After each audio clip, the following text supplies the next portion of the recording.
കലിപ്പൻ മാഷിന്റെ ആമ്പൽപ്പൂവ്. രചനാവതരണം നന്ദു അച്ചു കൃഷ്ണ. ഹലോ, കുറെ നേരമായില്ലേ കിടപ്പ് തുടങ്ങിയിട്ട്? എഴുന്നേൽക്കാൻ ഉദ്ദേശമൊന്നുമില്ലേ? വെറുതെ കിടന്നതാ വസുവേട്ടാ, പക്ഷെ ഉറങ്ങിപ്പോയി. അത് എനിക്കും മനസ്സിലായി. പക്ഷേ നീ എഴുന്നേറ്റ് പോയി മുഖം കഴുകുക. വിളക്ക് വെക്കുന്ന നേരത്ത് കിടന്നെന്നും പറഞ്ഞുകൊണ്ട് ചെറിയമ്മ നിന്നെ വായിൽ വീഴുന്നതൊക്കെ താഴെയിരുന്ന് പറയുന്നുണ്ട് കേട്ടോ. അത്രയും നേരമൊക്കെ ആയോ? ആവാതെ എപ്പോ കയറി കിടന്നതാ നീ? അത് ഏട്ടാ, പിള്ളേര് പോയോ? ഏത് കുട്ടികളെയാണ് മിസ്റ്റർ യദു താങ്കൾ ഉദ്ദേശിക്കുന്നത്? ടേബിളിൽ കിടന്ന് ഏതോ ബുക്ക് മറിച്ചുകൊണ്ട് ഇടം കണ്ണിട്ട് ഏതനെ നോക്കി അവൻ അങ്ങനെ തന്നെ നിന്നു. വസുവേട്ടാ. എന്തോ? പറയേട്ടാ. സൗകര്യമൊക്കില്ല. പല്ലി ചത്ത പോലെ ഈ സാധനം ഇവിടെ ഇങ്ങനെ ഒട്ടിക്കിടക്കുന്നത് കണ്ണു തുറന്ന് അതിലേക്ക് നോക്കാനാണ്. വേണമെങ്കിൽ നീ സമയം നോക്കടാ. 6:45. എല്ലാരും പോയി കാണും. ഉത്തരം കിട്ടിയെന്ന് വിചാരിക്കുന്നു. ഇനി കൂടുതൽ ചോദ്യോത്തര പങ്ക്തിയിലേക്ക് കടക്കാതെ നീ താഴേക്ക് വരാൻ നോക്ക്. ഏട്ടാ, നമുക്ക് പിന്നെ സംസാരിക്കാം യദു. അവൻ എന്തോ തന്നോട് പറയാൻ വരികയാണെന്ന് മനസ്സിലായതും വസു തടഞ്ഞു. ഒന്ന് ഫ്രഷ് ആയിട്ടാണ് യദു വസുവിനൊപ്പം താഴേക്ക് ചെന്നത്. ഉമ്മറത്ത് വെച്ചിരിക്കുന്ന വിളക്കിലേക്ക് നോക്കി കൈകൂപ്പി പ്രാർത്ഥിച്ചതും ഇടതുവശത്ത് നിന്നുള്ള അമ്മയുടെ രൂക്ഷമായ നോട്ടം തന്നിലേക്ക് എത്തുന്നത് അവൻ കണ്ടു. രാമ രാമ രാമ രാമ രാമ രാമ പാഹിമാം, രാമപാദം ചേരണേ മുകുന്ദ രാമ പാഹിമാം, രാവണാന്തകാ മുകുന്ദ രാമ രാമ പാഹിമാം, രാമ രാമ രാമ രാമ രാമ രാമ പാഹിമാം. ഓരോ വരികൾ പാടി അവസാനിപ്പിക്കുമ്പോഴും പിന്നെയും വരുന്ന രാമനാമം, അത് കേൾക്കുമ്പോൾ ഉണ്ടാകുന്ന മനസ്സിന്റെ സന്തോഷം. ഏതൻ അമ്മയ്ക്കൊപ്പം നിലത്തേക്കിരുന്നു. മനസ്സിൽ മൂടിക്കെട്ടിയിരുന്ന എന്തൊക്കെയോ വേണ്ടാത്ത ചിന്തകളെ അവിടെ നിന്നും മാറ്റി അവിടെ രാമനാമം നിറയുന്ന പോലെ തോന്നിയവന്. ലളിത ടീച്ചർ അത്രയും മനോഹരമായാണ് നാമം ചൊല്ലുന്നത്.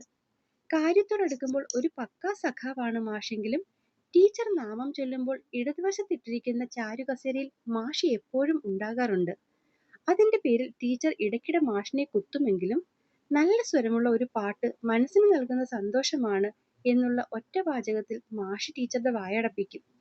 സാധാരണ ടീച്ചർ നാമം ചൊല്ലുന്ന സമയത്ത് വസുവും ഏതനുമൊന്നും തൊഴുതിട്ട് അകത്തേക്ക് കയറിപ്പോവുകയാണ് പതിവ്. പക്ഷേ ഇന്നിപ്പോ ഏതൻ അടുത്തിരുന്നപ്പോൾ ടീച്ചർക്കെന്തോ ഒരുപാട് സന്തോഷം തോന്നി. അതുകൊണ്ടാവും അന്ന് നാമം ചൊല്ലിയത് അത്രയും മധുരമായിട്ടായിരുന്നു. ടീച്ചറിന്റെ മുഖം സന്തോഷം കൊണ്ട് വിടർന്നത് മാഷിനും നിറയെ സന്തോഷം നൽകുന്ന ഒരു കാഴ്ചയായിരുന്നു. അവസാനം നാമം ചൊല്ലി കൈകൂപ്പി എഴുന്നേറ്റതും ടീച്ചർ ഏതന്റെ തലയിലൂടെ ഒന്ന് വിരലോടി. എന്താ അമ്മേ, എന്നെ ആദ്യമായി കാണും പോലെ തോക്കുന്നേ? ഒന്ന് പോടാ. ആദ്യമായിട്ട് കാണും പോലെ നോക്കിയതൊന്നുമല്ല. വർഷങ്ങൾക്ക് മുന്നേയുള്ള അമ്മയുടെ യദുക്കുണ്ണെ നോക്കി നിന്നുപോയതാ. ഞാൻ വിളക്ക് വെക്കുമ്പോൾ ഇതുപോലെ എൻ്റെ അടുത്ത് വന്ന് ഇങ്ങനെ നാമം ചൊല്ലിക്കൊണ്ടിരുന്ന എൻ്റെ മകൻ. ടീച്ചറുടെ വാക്കുകളിൽ അതുപോലെ വാത്സല്യം നിറഞ്ഞു. എന്തോ അത് കണ്ടതും യദുവിന്റെ കണ്ണും നിറഞ്ഞു. ഈ അമ്മയുടെ ഒരു കാര്യം. ലളിത ടീച്ചറുടെ തോളിലൂടെ ചേർത്ത് പിടിച്ച് യദു അകത്തേക്ക് നടന്നു. അമ്മ, ചായ. ചായയല്ല നിനക്ക് തരേണ്ടത്. 1000 തവണ പറഞ്ഞിട്ടുണ്ട് വിളക്ക് വെക്കുമ്പോൾ കയറി കിടക്കരുതെന്ന്. അവന്റെ തോളിൽ മെല്ലെ അടിച്ചുകൊണ്ട് ടീച്ചർ അകത്തേക്ക് നടന്നു. ആഹാ, ഇതിപ്പോ ഒരു കുഞ്ഞടിയിൽ പ്രശ്നമങ്ങ് തീർന്നല്ലോ ചെറിയച്ചാ. അവനെ കളിയാക്കി മാഷും വസുവും അവനൊപ്പം തന്നെ വന്നിരുന്നു. ടീച്ചർ അപ്പോഴേക്കും ചായ ചൂടാക്കി അടുത്തു വന്നിരുന്നു. ഇതിപ്പോ എന്താ അച്ഛനും അമ്മയും എന്നെ നോക്കുന്നത്? എന്നോട് എന്തെങ്കിലും പറയാനുണ്ടോ? അത് പിന്നെ യദു, ഒരു കാര്യം പറയാനുണ്ട്. ഒന്നല്ല, 2. ടീച്ചർ മുഖവുരയോടെ തുടങ്ങിയതും മാഷ് തിരുത്തി. അത് ഞാൻ പറയുമല്ലേ, മാഷ് എന്തിനാ ഇടയിൽ കയറുന്നത്? ടീച്ചറിന്റെ മുഖം മാറി. അത് പിന്നെ ഒന്നല്ലല്ലോ, 2 ഇല്ലേ? ഞാനത് ഓർമ്മിപ്പിച്ചെന്നല്ലേ ഉള്ളൂ. എങ്കിൽ പിന്നെ മാഷ് പറയും, ഞാൻ പറയുന്നില്ല. ഇതിപ്പോ നിങ്ങൾ എന്ത് കാര്യത്തിനാ അങ്ങോട്ടും ഇങ്ങോട്ടും തർക്കിക്കുന്നേ? ആരായാലും കാര്യം പറഞ്ഞാൽ പോരെ? പിണങ്ങിയിരിക്കുന്ന ടീച്ചറിനെയും മാഷിനെയും നോക്കിക്കൊണ്ട് യദു വസുവിന്റെ നേരെ കാര്യം എന്താണെന്ന് അറിയാനുള്ള രീതിയിൽ പുരികം പൊക്കി. മറുപടിയൊന്നും കൊടുക്കാതെ വസു താടിയിൽ ചൂണ്ടുവിരൽ തട്ടിയിരിക്കുന്ന കണ്ടതും ഏതൻ എന്തോ പന്തികേട് മണത്തു. ഇപ്പെന്താ, ആർക്കും ഒന്നും പറയാനില്ലേ? ടീച്ചർ മാഷിനെ 1-2 നിമിഷം കൂടി നോക്കി. മാഷ് കൈമലർത്തിയതും ടീച്ചർ ഏതന് നേരെ തിരിഞ്ഞിരുന്നു. യദു, മാഷ് പറഞ്ഞ പോലെ ഒന്നല്ല 2 കാര്യമുണ്ട് മോനോട് പറയാൻ. അതിൽ ആദ്യത്തേത്, മാഷ് കുറച്ചു ദിവസത്തേക്ക് തറവാട്ടിലേക്ക് പോവുകയാണെന്നാണ്. തറവാട്ടിലേക്കോ? എന്തിന്? അത് പിന്നെ തറവാടിന്റെ പിന്നാമ്പുറത്ത് കുറച്ചധികം വസ്തുവില്ലേ, അതിന്റെ പുറകെ കുറെ കൂട്ടര് താമസിക്കുന്നുണ്ടായിരുന്നല്ലോ. ഇതിപ്പോ അവർക്കൊക്കെ അതിലൂടെ വഴി വേണം പോലും. അങ്ങനെ എന്തൊക്കെയോ കുറെ പ്രശ്നങ്ങൾ. വസ്തു അച്ഛന്റെ പേരിലായതുകൊണ്ട് അച്ഛൻ പോയേ പറ്റൂ. അച്ഛൻ ഒറ്റയ്ക്കോ? ചെറിയച്ഛൻ ഒറ്റയ്ക്കല്ലടാ, ഞാനും പോകുന്നുണ്ടൊപ്പം. നിങ്ങൾക്കൊപ്പം ഞാൻ വരണ്ടേ? എടാ, അത് ചിലപ്പോൾ തറവാട്ടിൽ 4-5 ദിവസം തന്നെ പൂർത്തിയാക്കേണ്ടി വരുന്ന കാര്യമാണ്. നീ ഇപ്പോ ജോയിൻ ചെയ്തതല്ലേ ഉള്ളൂ. നിനക്ക് ഒരാഴ്ചക്കൊക്കെ ലീവ് കിട്ടുമോ? വസു ചോദിച്ചതും ഏദൻ ഇല്ലെന്ന് തലയാട്ടി. ഉം അറിയാമായിരുന്നു. അതുകൊണ്ട് നീ വരണ്ട. ഇനി എന്താമ്മേ രണ്ടാമത്തെ കാര്യം? അത് മോനെ, അതെ, പിന്നെ അച്ഛൻ വരുന്നത് വരെ ഇവിടെ ട്യൂഷന് വരുന്ന കുഞ്ഞുങ്ങൾക്ക് നീ വേണം അച്ഛൻ പഠിപ്പിച്ച സബ്ജക്ട്സ് ഒക്കെ എടുക്കാൻ. ടീച്ചർ വല്ലായ്മയോടെ പറഞ്ഞു നിർത്തി. അത് കേട്ടതുമല്ല കുടിച്ചുകൊണ്ടിരുന്ന ചായ ഏതിന്റെ നെറുകയിൽ കയറി. എന്താലോചിച്ചുകൊണ്ടാ കുഞ്ഞെ നീ ചായ കുടിക്കുന്നേ? കണ്ണൊക്കെ നിറഞ്ഞു വന്ന് ചുമയ്ക്കുന്ന മകന്റെ ഉച്ചിയിൽ തട്ടി ടീച്ചർ പരിഭവിച്ചു. അതമ്മേ, ഞാൻ എങ്ങനെയാ? അമ്മയ്ക്കറിയാം മോനെ ട്യൂഷൻ പഠിപ്പിക്കുന്നതൊന്നും ഇഷ്ടമല്ലെന്ന്. ഇതിപ്പോ അച്ഛൻ അത്രയും അത്യാവശ്യമായി തറവാട്ടിൽ പോകേണ്ടത് കൊണ്ടല്ലേ. ഇനിയിപ്പോ അച്ഛൻ വരുന്നതുവരെ ട്യൂഷൻ നിർത്തിവെക്കാമെന്ന് വെച്ചാൽ ഇവിടുത്തെ കാര്യം എത്ര ദിവസമെടുത്താ തീരുകയെന്നൊന്നും പറയാൻ പറ്റില്ല. ഈ കുഞ്ഞുങ്ങളെയൊക്കെ അവരുടെ അച്ഛനും അമ്മയും നമ്മളെ വിശ്വസിച്ച് പറഞ്ഞു വിടുന്നതല്ലേടാ. അപ്പോ അവരോട് നമ്മൾ നീതികേട് കാണിക്കാൻ പാടുണ്ടോ? അതമ്മേ മോനെ യദു, ടീച്ചറെ അവനെ നിർബന്ധിക്കണ്ട. ആലോചിച്ച് ഒരു തീരുമാനം പറഞ്ഞാൽ മതി യദു നീ. മാഷ് തീരുമാനമല്ല പറഞ്ഞതും ടീച്ചർ പറയാൻ വന്നത് മനസ്സിലടക്കി. രാത്രിയിൽ ആഹാരം കഴിച്ച് ഉമ്മറത്ത് വന്നിരിക്കുന്നവന്റെ അരികിലേക്ക് ബസ് ചെന്നിരുന്നു. ചെറിയച്ഛനും ചെറിയമ്മയും പറഞ്ഞ കാര്യത്തെപ്പറ്റി സാർ എന്ത് തീരുമാനിച്ചു? അത് ഏട്ടാ, ഇന്ന് രമ്യ പറയുന്നത് ഏട്ടനും കേട്ടതല്ലേ. സ്കൂളിലെ എന്നെ സഹിക്കാത്ത നിവൃത്തി കൊണ്ടാണ് അവർ അടങ്ങിയിരിക്കുന്നത്. അതിന്റെ കൂടെ ഇവിടെ കൂടി ഞാൻ ക്ലാസ് എടുത്താൽ? ആദ്യം നീ നിന്റെ മനസ്സിലെ ആവശ്യമില്ലാത്ത സംശയങ്ങളൊക്കെ എടുത്ത് കളയതു. എന്നിട്ട് ധൈര്യമായി പഠിപ്പിക്കാമെന്ന് പറയടാ. വസുവേട്ടാ, ഒരു വസുവേട്ടനുമില്ല. എടാ, everything happens four A good reason. നിന്റെ ഈ തീരുമാനവും നിനക്ക് നല്ലതേ വരുത്തൂ. Trust me man. തോളിൽ തട്ടിയുള്ള വസുവിന്റെ പുഞ്ചിരിയിൽ അവനെ നോക്കി തലയാട്ടിപ്പോയി ഏതൻ. ഇതേ സമയം കട്ടിലിന്റെ സൈഡിൽ തൂങ്ങിക്കിടക്കുന്ന നക്ഷത്രങ്ങളെ നോക്കി ഏതിനെ പറ്റി ചിന്തിക്കുകയായിരുന്നു ആമ്പലു. എനിക്ക് എനിക്കിവ ശരിക്കും സാറിനോട് പഴയ പേടിയുണ്ടോ? അവളുടെ കണ്ണുകൾ കാറ്റിൽ മെല്ലെയാടുന്ന ഡ്രീം ക്യാച്ചറിൽ ഉടക്കി. ആ തൂവലുകൾ ഇങ്ങനെ ആടുന്നത് കാണാൻ വല്ലാത്തൊരു ഭംഗി. സീറോ വാട്ട് ബൾബിന്റെ വെട്ടത്തിൽ അതിലെ തൂവലുകൾക്ക് വിവേചിച്ചു പറയാൻ പറ്റാത്ത ഒരുപാട് നിറങ്ങൾ. കണ്ണൊന്ന് പുഞ്ചിരിച്ചു. ചിന്തകൾ പിന്നെയും ഒരുവനിലേക്ക് തന്നെ വന്നു ചേർന്നു. ഹരൺ സർ. പേടിയായിരുന്നു. ഒരുപക്ഷെ ഈ ലോകത്ത് മറ്റെന്തിനേക്കാളും താൻ ഭയന്നിരുന്നത് ആ ഓർമ്മകളെ മാത്രമായിരുന്നു. പലപ്പോഴും സ്വപ്നത്തിൽ കശാപ്പുകാരന്റെ കത്തിയോടെ തന്നെ കൊല്ലാൻ മുന്നിൽ വന്നു നിൽക്കുന്ന ആളായിരുന്നു സർ തനിക്ക്. ചില സമയങ്ങളിൽ കണ്ണടച്ച് തുറന്നാൽ പോലും ആ ദൃശ്യം മുന്നിൽ നിന്നും മാറിപ്പോകില്ല. അത്രയ്ക്കും ഭീകരം. അങ്ങനെ ഭയപ്പെട്ടിരുന്നിടത്താണ് ഇന്നിപ്പോൾ ഇവിടെ വരെയുള്ള യാത്ര താൻ പൂർത്തിയാക്കിയിരിക്കുന്നത്. അതിന് നേര് പറഞ്ഞാൽ താൻ ഏറ്റവും കൂടുതൽ കടപ്പെട്ടിരിക്കുന്നത് വസുവേട്ടനോടാ. ആള് ചെയ്തു തന്ന സഹായം ജീവിതം തീർന്നാലും മറക്കാൻ പറ്റില്ല. ടീച്ചറിന്റെ അവിടെ ക്ലാസ്സിന് പോകുമ്പോൾ തന്റെ പേര് മനസ്സിലാക്കി പലപ്പോഴും പല രീതിയിലും സഹായിച്ചിട്ടുണ്ട്. അതിപ്പോ തമാശയായിട്ടാണെങ്കിലും കഥ പറഞ്ഞു തന്നിട്ടാണെങ്കിലും ചില നേരങ്ങളിൽ സ്നേഹത്തോടെ മോളെ എന്നുള്ളൊരു വിളിയാണെങ്കിൽ പോലും ഏട്ടൻ പകർന്നു തന്ന ധൈര്യം ചെറുതൊന്നുമല്ല. അതിനൊപ്പം തന്നെ ഹരൺ സാറും. ഒരിക്കൽ കണ്ടിരുന്ന രാക്ഷസനിൽ നിന്നും ഇന്നിപ്പോ നിറഞ്ഞാടുന്ന ദേവന്റെ രൂപം. ആദ്യമൊക്കെ ഭയം കൊണ്ട് ഒരിക്കൽ പോലും നോക്കാത്ത ആ കണ്ണുകളിൽ ഇന്ന് ആ മുഖത്ത് നോക്കി ക്ലാസ്സിൽ ശ്രദ്ധിച്ചിരിക്കാറായിരിക്കുന്നു താൻ. വസുവേട്ടന് നന്ദി. ഒരിക്കൽ പേടിച്ചിരുന്ന 1000 കാര്യങ്ങളെ സ്വപ്നമായിരുന്നോ കണ്ടിരുന്നതെന്ന് പോലും ചിന്തിപ്പിക്കുന്ന തരം മാറ്റങ്ങൾ വന്ന ദിവസങ്ങൾ. സർ തനിക്കരികിൽ വരുന്നതും എന്തെങ്കിലും പറഞ്ഞു തരുന്നതും തന്നെ വല്ലാതെ ഭയപ്പെടുത്തുന്നുവെന്ന് ആൾക്ക് തോന്നിയ നിമിഷം മുതൽ ഈ ദിവസം വരെ അറിയാതെ പോലും തനിക്ക് മുന്നിലായി വരാതിരിക്കാൻ മനഃപൂർവ്വമായി ഒരു ശ്രമം ആ ഭാഗത്തു നിന്നുണ്ടാകുന്നുവെന്ന് പലപ്പോഴും തോന്നിയിട്ടുണ്ട്. പക്ഷേ അത് അങ്ങനെ തന്നെയാണെന്ന് പൂർണ്ണമായും ഉറപ്പായത് ലാബ് സ്റ്റാർട്ട് ചെയ്തതിന് ശേഷമാണ്. പലപ്പോഴും നൗഫിയും ആസിയും പോലും സാർ അടുത്തു വന്നു നിന്ന് കാര്യങ്ങൾ വിശദീകരിച്ച് പറഞ്ഞു തരാത്തത് എന്നെ പേടിച്ചിട്ടാണെന്നും പറഞ്ഞ് ഒരുപാട് തവണ കളിയാക്കിയിട്ടുണ്ട്. അത് സത്യമാണെന്ന് തനിക്കും അറിയാവുന്ന കാര്യമാണ്. എന്നിരുന്നെങ്കിലും ഇപ്പോഴും മനസ്സിലെവിടെ എന്തൊക്കെയോ താൻ അറിയാതെ തന്നെ ഒരു ഭയത്തിന്റെ കനൽ ചാരത്തിനുള്ളിൽ മൂടിക്കിടക്കുന്നുണ്ട്. പക്ഷെ ഇന്ന് വസുവേട്ടൻ പറയുന്ന കാര്യങ്ങളൊക്കെ കേട്ടപ്പോൾ തന്നെപ്പോലെ സാറും ഒരുപാട് അനുഭവിച്ചുവെന്നും ഏറ്റവും പ്രിയപ്പെട്ട സുഹൃത്ത് മരണം വരെ താൻ കാരണം പോയതുകൊണ്ടുണ്ടായ തെറ്റിദ്ധാരണയിൽ ഉണ്ടായതാണ് ഇതൊക്കെ എന്ന് പറഞ്ഞു കേട്ടതും ആളോട് ക്ഷമിക്കാൻ മനസ്സ് തയ്യാറായെന്ന് തോന്നുന്നു. അല്ലെങ്കിലും പ്രായശ്ചിത്തം പോലെ ഒരാൾ മുന്നിൽ വന്നു നിന്ന് വിഷമിക്കുമ്പോൾ പിന്നെ അയാളോട് എന്ത് പക? പണ്ടാണെങ്കിലും സാറിനോട് തനിക്ക് പകയൊന്നും ഉണ്ടായിരുന്നില്ല. മറിച്ച് ഭയമായിരുന്നു, സങ്കടമായിരുന്നു. എന്തിന് എന്നോടിങ്ങനെ എന്നുള്ള ചോദ്യമായിരുന്നു. പക്ഷെ ഇപ്പൊ അതൊക്കെ മാറി. പഴയ കാര്യങ്ങളിൽ നിന്നും തെറ്റുകൾ ഉൾക്കൊണ്ട് ഒരുപാട് മാറിയ ഒരാളോട് ഇനി ഒരു ദേഷ്യമോ വാശിയോ ഭയമോ മനസ്സിൽ സൂക്ഷിക്കരുതെന്ന് വസുവേട്ടൻ പറഞ്ഞപ്പോൾ ആദ്യമൊന്നും മനസ്സിലേക്ക് അത് കയറിയില്ലെങ്കിലും ഇപ്പോൾ തനിക്ക് പലതും മനസ്സിലാകുന്നുണ്ട്. പതിയെ പതിയാണെങ്കിലും പഴയതെല്ലാം മറക്കണം. സാറിനോട് തോന്നുന്ന പേടിയെയും ഭയത്തെയും ഒക്കെ താൻ തന്നെ നിയന്ത്രിച്ചാൽ ഒരു ദിവസം അതൊക്കെ പൂർണ്ണമായും മാറുമെന്ന് വസുവേട്ടൻ പറഞ്ഞിട്ടുണ്ട്. ഏട്ടന്റെ വാക്കിനെ വിശ്വസിക്കാനാണ് ഇഷ്ടം. അവൾ ഒരു നെടുവീർപ്പോടെ കട്ടിലിലേക്ക് ചരിഞ്ഞു കിടന്നു.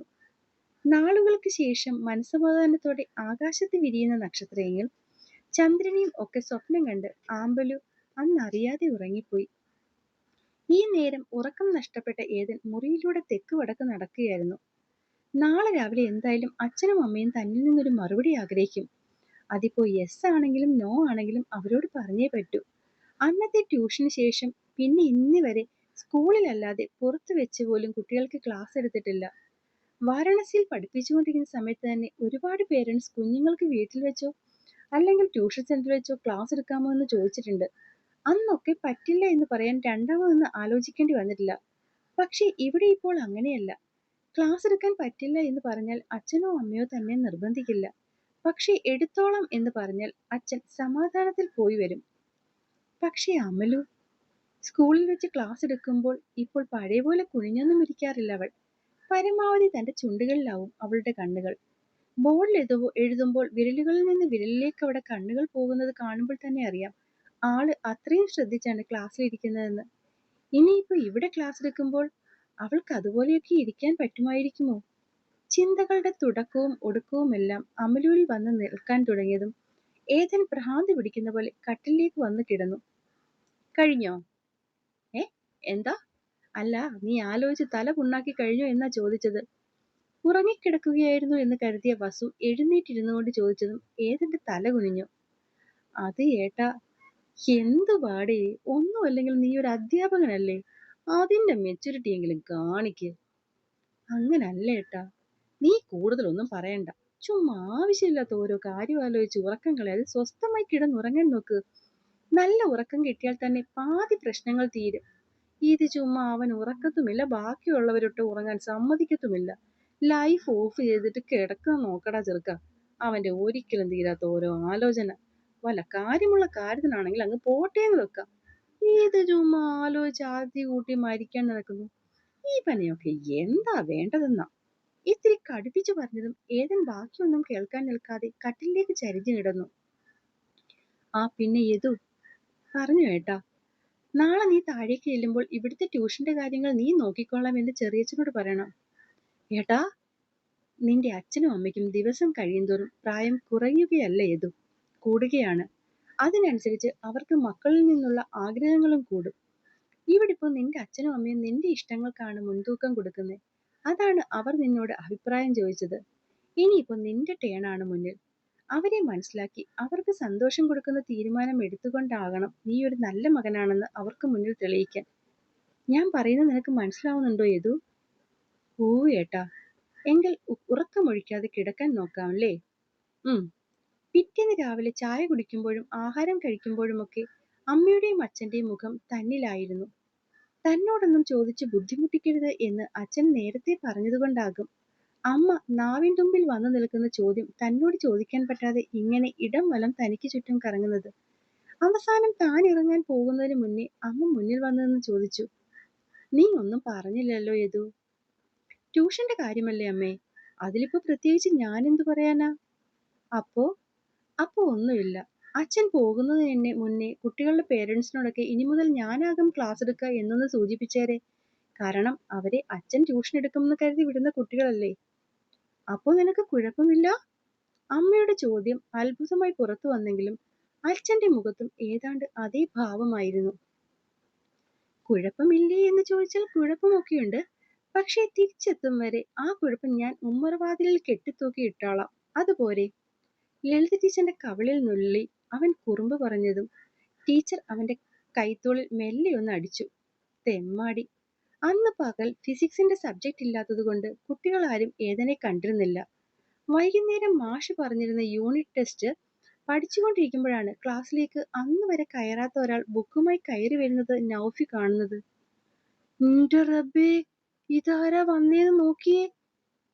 അവന്റെ ഒച്ചപ്പാട് കേട്ടാണ് അതുവരെ ബുക്കിൽ തലയും കുത്തി കുമ്പിട്ടിരുന്ന പോലെ ഇരുന്ന പലരും ഉയർന്നു നോക്കുന്നത്.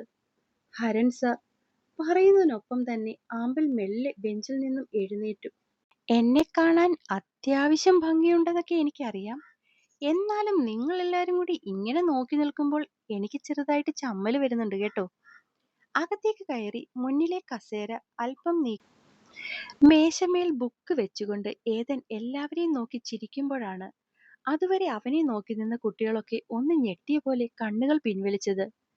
തറവാട്ടിന്റെ ഇടതുവശത്ത് ചേർന്ന് ഒരു ഇറക്കമുണ്ട്.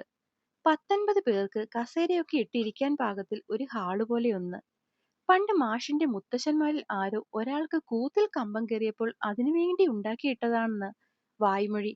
മാഷൊക്കെ കുടുംബമായി എത്തുമ്പോൾ ഇതിന് അത്യാവശ്യ പണികളൊക്കെ ഉണ്ടായിരുന്നുള്ളൂ. അതൊക്കെ നിർത്തിവെച്ച് ഇപ്പോ വൃത്തിയാക്കി.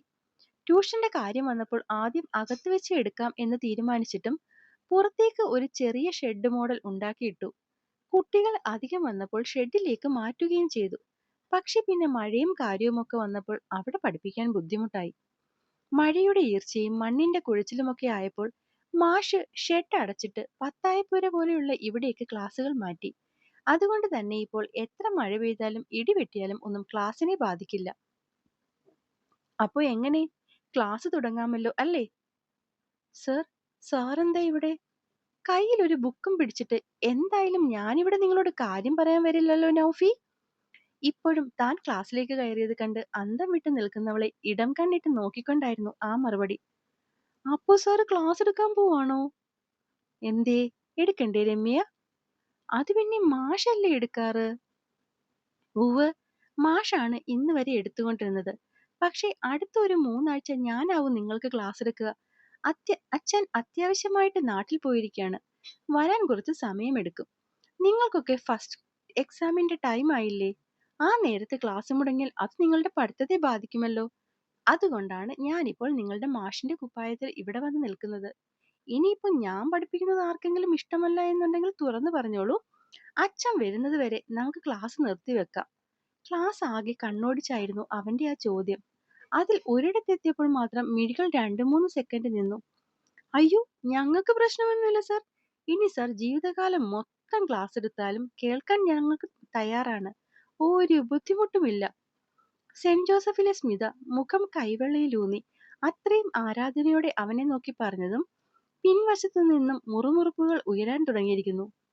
ഇവളിത് എന്തോരം വലിയ കോഴിയാണെടീ. അതുവരെ ആമ്പുവിന്റെ അടുത്തിരുന്ന് നോട്ട് എഴുതിയിരുന്ന നൗഫി ബാക്കി രണ്ടുപേരെയും കൂടി കേൾപ്പിച്ചു പറഞ്ഞുകൊണ്ട് എഴുന്നേറ്റു.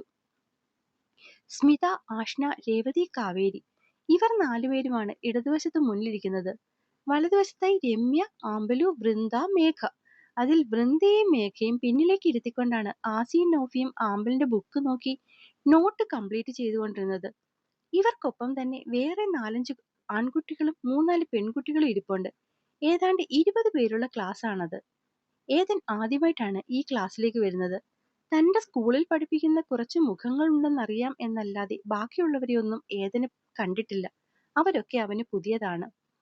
സ്മിതയുടെ മറുപടി കേട്ടെങ്കിലും അതിനെ ഗവനിക്കാതെ തന്നെ ഏതൻ മുന്നിലെ രമ്യയുടെ ബുക്ക് ഒന്ന് തുറന്നു. സർ, അത് കംപ്ലീറ്റ് അല്ല. രമ്യ എന്തെങ്കിലും പറയും മുന്നേ തന്നെ ഇടതുവശത്ത് നിന്നും സ്മിത പറഞ്ഞിരുന്നു. അവന്റെ മുഖം അവളുടെ നേരെ ചരിഞ്ഞു. അല്ല സർ, കഴിഞ്ഞ ക്ലാസ്സിൽ രമ്യ നോട്ട് തന്നപ്പോൾ ഉണ്ടായിരുന്നില്ല. അതാ ഞാൻ പറഞ്ഞത്. എന്റെ ബുക്ക് കംപ്ലീറ്റ് ആണ് സർ. സർ ഇത് നോക്കിക്കോളൂ. അവൾ നോട്ട്ബുക്ക് അവന് നേരെ നീട്ടിയതും അതവൻ വാങ്ങും മുന്നേ തന്നെ രമ്യ മറ്റൊരു നോട്ട്ബുക്ക് എടുത്ത് അവന്റെ കയ്യിലേക്ക് കൊടുത്തിരുന്നു. എന്റെ ബുക്ക് മാത്രമേ കംപ്ലീറ്റ് അല്ലാതെയുള്ളൂ സർ. ആമ്പലിന്റെ ബുക്ക് കംപ്ലീറ്റ് ആണ്. രമ്യ സ്മിതയെ നല്ലോണം പുച്ഛിച്ചു. നിമിഷ നേരം കൊണ്ട് തന്റെ മുന്നിലിരുന്ന ബുക്ക് അവന്റെ കയ്യിലിരിക്കുന്നത് കണ്ടതും ആമ്പലുവിന്റെ ഉള്ളം കൈ വിയർക്കാൻ തുടങ്ങി. രമ്യയുടെ ബുക്ക് വാങ്ങാതെ അവൻ ഇടത്തേക്ക് ചെരിഞ്ഞപ്പോൾ ആ ഭാഗത്ത് ആരുടെയെങ്കിലും ബുക്ക് വാങ്ങിക്കോളുമെന്നാണ് ആമ്പൽ കരുതിയത്. അവൾക്കിപ്പുറം ഇരിക്കുന്ന തന്റെ ബുക്ക് ചോദിക്കുമോ എന്നുള്ള ഭയത്തിൽ നിന്നും ഒരാശ്വാസം കിട്ടിയല്ലോ എന്ന് ഓർത്തു തീരും മുന്നേ തന്നെ ഇപ്പോൾ തന്റെ ബുക്ക് അവന്റെ കയ്യിൽ. ദേഷ്യത്തോടെ ആമ്പലു രമ്യയുടെ കയ്യിൽ ഒന്ന് നഖമിറക്കി. ആ! പെട്ടെന്നുള്ള ആക്രമണമായതുകൊണ്ട് തന്നെ രമ്യയുടെ ശബ്ദം പതിവില് ഉയർന്നു. എന്താ? എന്തു പറ്റി? അലറിക്കൊണ്ടുള്ള അവളുടെ ശബ്ദത്തിൽ ഏതനും ഭയന്നുപോയി. അത് പിച്ചി. ആമ്പലുവിനെ നോക്കി ദേഷിച്ചുകൊണ്ട് രമ്യ പറഞ്ഞതും ഏതന്റെ കണ്ണുകൾ അടുത്തു നിൽക്കുന്ന പൂച്ചക്കുട്ടിയിലേക്ക് പോയി.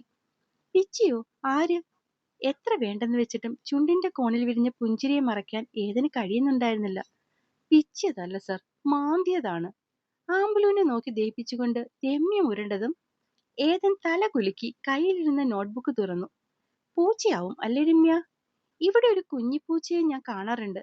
നിറയെ മുടിയുള്ള വെളുത്തു തുടുത്ത ഒരു കുഞ്ഞിപ്പൂച്ച. കണ്ടാൽ പാവമാണെന്ന് തോന്നുമെങ്കിലും ഒത്തിരി ഇഷ്ടമുള്ളവരെ മാന്തിപ്പൊളിക്കുമെന്ന് ഇന്നാണ് മനസ്സിലായത്. ബുക്കിന്റെ ആദ്യ പേജിൽ ആമ്പൽ അശോകൻ എന്ന പേര് കണ്ണുടക്കിക്കൊണ്ട് അവനൊരു താളത്തിൽ പറഞ്ഞതും അവൻ പറഞ്ഞ പൂച്ചയെ നാൽവർ സംഘത്തിനല്ലാതെ ക്ലാസ്സിലിരുന്ന മറ്റാർക്കും മനസ്സിലായില്ല. കാരണം ടീച്ചർ വളർത്തുന്ന പൂച്ചയ്ക്ക് 5-6 കുഞ്ഞിപ്പൂച്ചകൾ ഉണ്ടായിട്ട് അധിക ദിവസങ്ങളായിട്ടില്ല. മിക്ക ദിവസവും അവരൊക്കെ ഈ ക്ലാസ്സിലൂടെ സ്വൈര വിഹാരം നടത്താറുണ്ട്. കുറച്ചു മുന്നേ അതിലെ 2 പേരെ സ്മിത കാലിനടിയിൽ നിന്നും തട്ടി മാറ്റിയിരുന്നു. ഇതും അങ്ങനെ എന്തോ ആണെന്നാണ് മറ്റുള്ളവരും കരുതിയത്. എടി, സാർ ഇപ്പൊ പറഞ്ഞ കുഞ്ഞിപ്പൂച്ച? സംശയിക്കണ്ട, അതി അടുത്തിരിക്കുന്നവളാണ്. ആണോ? അങ്ങേര് പറഞ്ഞത് എന്റെ കൈ മാന്തിപ്പൊളിച്ചതിനെയാണെങ്കിൽ ആ പൊളിച്ച പൂച്ച ഇവളാണ്. നഖം കൊണ്ട് വേദനയിൽ ഇരിക്കുന്നവളുടെ കൈ ഇതിനോടകം ആമ്പല് പിടിച്ച് മെല്ലെ തലോടാൻ തുടങ്ങിയിരുന്നു. അയ്യോ, സഹായിക്കല്ലേ. അത് പിന്നെ നീ എന്റെ ബുക്ക് എടുത്ത് കൊടുത്തിട്ടല്ലേ. ഇനി ബുക്കല്ലടി, നിന്നെ മൊത്തത്തിലെടുത്ത് ഞാൻ അങ്ങയുടെ ഉള്ളം കയ്യിൽ വെച്ചു കൊടുക്കും, നോക്കിക്കോ. രമു! പിന്നെയും ആമ്പലിന്റെ നഖം രമുവിന്റെ കൈവളയിൽ താന്നു. എനിക്ക് വയ്യ സർ. രമ്യ ഇരുന്നിടത്ത് നിന്നും ചാടി എഴുന്നേറ്റു. എന്താടോ? ഞാൻ ഇവിടെ നിന്ന് മാറിയിരുന്നോട്ടെ സർ? പെട്ടെന്ന് എന്തു പറ്റി? പൂച്ച പിന്നെയും മാന്താൻ തുടങ്ങിയോ? ഏതൻ മനോഹരമായ പുഞ്ചിരിയോടെ കാര്യം തിരക്കി. ഈ പോക്കാണ് പോകുന്നതെങ്കിൽ മിക്കവാറും ഞാൻ ആ പൂച്ചയെ വല്ല ചാക്കിലും കെട്ടിക്കൊണ്ടുപോയി കളയും. സോറ് നോക്കിക്കോ. ആഹാ, അങ്ങനെയാണോ? ആ, അങ്ങനെ തന്നെ. ശരിയാ സർ, ഈ പൂച്ചയെ കൊണ്ട് വയ്യ. ചില നേരമൊക്കെ കാലിന്റെ അടിയിലൂടെ ഓടുമ്പോൾ പേടിച്ചു പോകും. പിന്നെയും ഒന്നും പറയാത്തത് ടീച്ചറിന് വിഷമമാകുമല്ലോ എന്ന് കരുതിയിട്ടാ. നമുക്ക് നോക്കാം. ഈ പൂച്ചകൾ അത്രയ്ക്ക് പാടുണ്ടാക്കുന്നുണ്ടെങ്കിൽ നമുക്ക് കൊണ്ടുപോയി കളയാം കേട്ടോ. അല്ലെങ്കിൽ എല്ലാത്തിനെയും കൂടി പിടിച്ച് ഒരു കൂട്ടിലേക്ക് അങ്ങ് ഇട്ടേക്കാം. കളയണ്ട സർ, കൂട്ടിലിട്ടാൽ മതി, പാവമല്ലേ. അതെ നൗഫി, അതാണ് പ്രശ്നം. ചില കുഞ്ഞിപ്പൂച്ചകൾ പാവമല്ലേ, അതിനെ എങ്ങനെയാ നമുക്ക് പിടിച്ച് കളയാൻ തോന്നുന്നത്? ഒരു നിമിഷത്തേക്ക് അവന്റെ കണ്ണിലെ കുസൃതി ആമ്പലിന്റെ മൂക്കിൻ തുമ്പിൽ എത്തി നോക്കി. അവിടെ മാക്കി ചുവന്നിട്ട് വിയർപ്പ് തുള്ളികൾ സ്ഥാനം പിടിച്ചിരിക്കുന്നു. ആള് അത്രയ്ക്കും നെർവസ് ആണ്.